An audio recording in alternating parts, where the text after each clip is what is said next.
ఇది చిన్న కథ కాదురా ఇదే. రారా అల్లుడు కూర్చో, నీకోసం చూస్తాను. నీకు డబ్బులు ఇచ్చాక నా ఆరోగ్యం పోయిందిరా. డబ్బులు ఇరా నాయన. మాయా దానికోసం వచ్చాను మాయా.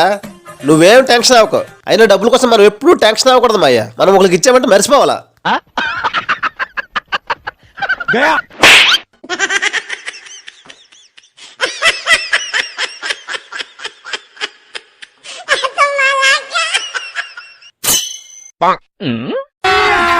अभी मजा आएगा ना भिड़ो.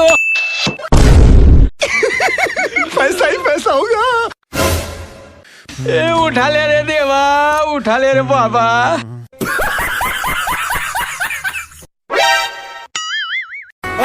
मौज कर दे. ఇదిగో మాయా, ఈ జీడిపప్పు బాదం పప్పు తిను, చాలా బాగుంటుంది. నీ ఆరోగ్యం కూడా చాలా బాగుంటుంది. మాయా డబ్బుల కోసం నువ్వేం భయపడకో, తర్వాత ఇస్తాను మాయా. దానికోసం ఆలోచించుకో. 哎呦我的妈！